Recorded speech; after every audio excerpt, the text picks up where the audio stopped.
안녕하세요. 2021년 1월 25일 월요일 북유럽연구소의 북극여우입니다.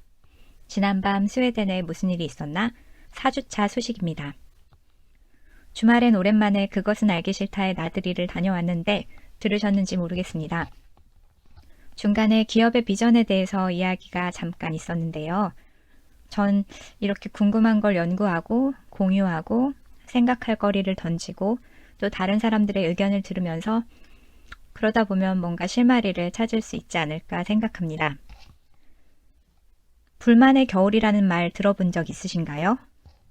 40년 전 영국은 수년 만에 찾아온 폭설과 강추위, 늘어나는 규제와 줄어드는 자유, 열악한 노동 환경, 갈수록 커지는 빈부격차와 사회 갈등으로 모든 것이 불만인 겨울이었습니다. 지금 대한민국은 여기 코로나까지 더해서 비슷한 상황이죠. 어쩌면 한국뿐만이 아니라 모든 나라가 이 불만을 경험하고 있는 것 같습니다.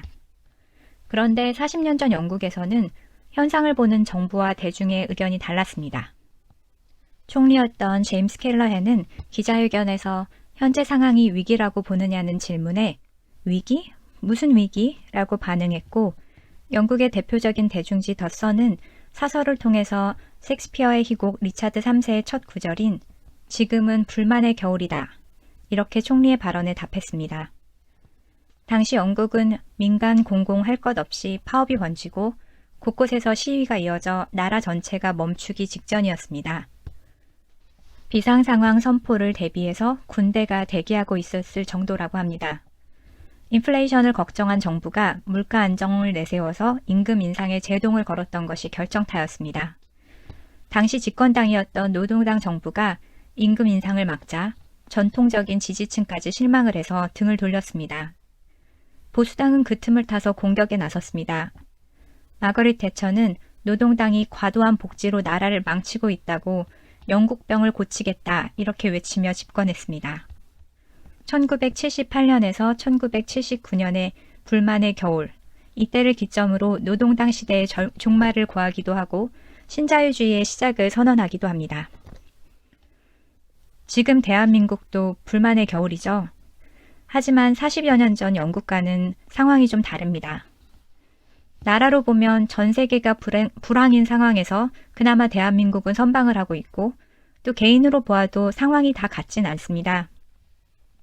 빈부격차가 늘었으니까 저소득층의 어려움이 커진 것은 분명한데 또 전체 산업별로 보면 되레 수출이 늘어나거나 화랑인 분야도 있습니다.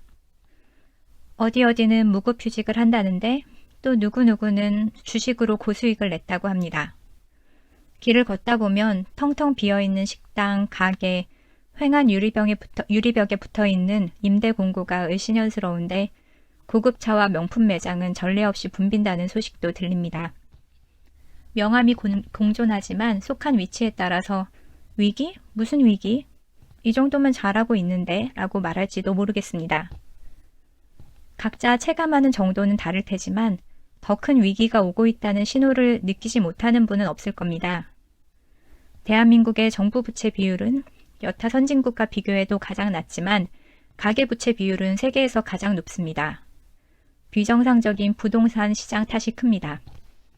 집값이 다수가 지불 가능한 범위를 넘어서면 그때부터는 그냥 돈 놓고 돈 먹기일 뿐입니다. 거기에 더해서 한국은 경제협력개발기구 OECD 국가 중에서도 자영업 비중이 가장 높은 나라에 속합니다. 당장 눈앞의 수치만 보면 상황이 나쁘지 않은 것처럼 보여도 실상은 허약하고 또 회복 탄력성이 약한 구조입니다. 지금 같은 상황이 계속되면 어느 시점에 가계경제가 걷잡을 수 없이 붕괴할 수도 있습니다. 만성 질환을 앓고 있다가 감기 한번 걸리고 나면 몸이 확 나빠지는 그런 것과 비슷합니다. 퍼주기 행정 안 된다. 재정 건전성을 지켜야 한다. 경기 부양이 시급하다. 보편복지 기준으로 하자. 선별복지로 가자. 이렇게 갖가지 의견이 부딪히다가 결국은 가치투쟁으로 변합니다. 답도 없고 결론도 없는 논쟁을 지켜보며 드는 질문은 그래서 정부가, 정치가 추구하는 것이 도대체 무엇인가입니다. 경제성장? 물가 안정? 지지율? 다음 선거? 불만의 겨울을 지나는 우리의 목표는 뭐가 되어야 할까요? 일단 당장은 무너지는 가게를 살리는 것이어야 합니다. 중소기업을 지원하고 자영업을 살리고 일자리를 늘려야 합니다. 불평등의 간극을 줄이는 것은 건강한 사회의 상시 목표니까요. 평상시라고 하면 보편복지 원칙을 주장할 수 있지만 정부의 방역 지침으로 영업 손실을 입은 업종이 명확하기 때문에 이 경우에는 선별 지원도 답이 될 수 있습니다. 핀란드처럼 국세청에 신고한 매출을 기준으로 일정 비율을 지원하는 것도 방법입니다. 이럴 경우에는 투명한 소득 신고의 인센티브가 올라가죠. 행정비용이 어느 정도가 될지가 관건인데 앞으로 이런 상황이 반복될 것이 예상된다면 시스템을 이참에 갖추는 것도 좋겠습니다. 과거 아이슬란드의 대응도 참고할 만합니다. 2008년에 국제금융위기 여파로 세계 경제가 휘청였을 때 아이슬란드는 국가부도 위기에 처했습니다. 당시 미국과 호주는 적자 지출로 기업을 구제하는 동시에 케인즈식 경기 부양책을 폈고 그리스와 이탈리아는 복지 예산을 축소하는 긴축 재정으로 대응했습니다. 반면 아이슬란드는 그 어떤 이론도 따르지 않았습니다. 북유럽은 보편복지가 원칙이지만 누진세를 강화해 재원을 마련하고 선변복지를 통해 취약계층을 집중 지원하는 동시에 불평등을 줄이는 것을 목표로 삼았습니다.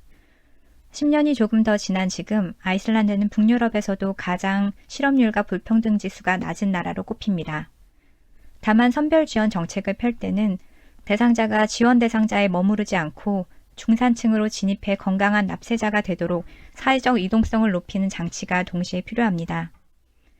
지금까지 대한민국의 학자와 관료가 주창한 정책은 경제성장을 목표로 둔 것이었습니다. 진폭이 있었지만 경제는 꾸준히 성장했습니다. 하지만 그 결과 우리의 삶이 나아졌을까요? 파이는 커졌지만 조각의 차이도 커졌습니다. 이번에는 목표의 순서를 바꾸면 어떨까요? 성장과 복지는 톱니바퀴처럼 맞물려서 돌아갑니다. 복지를 투자로 여기되 지금 대한민국의 효율적인 방법을 찾아야 합니다. 이제 우리의 목표를 몇 % 경제성장 이렇게 두는 것이 아니라 중산층을 두텁게 만드는 데 두고 정책을 펴면 어떨까 생각해 봤습니다. 이번 한 주는 날씨가 좀 풀린다고 하네요. 명절을 앞두고 평안한 한 주 보내세요. 더 많은 뉴스는 북유럽연구소 브런치를 보시거나 페이스북을 참조하세요. 헤이도!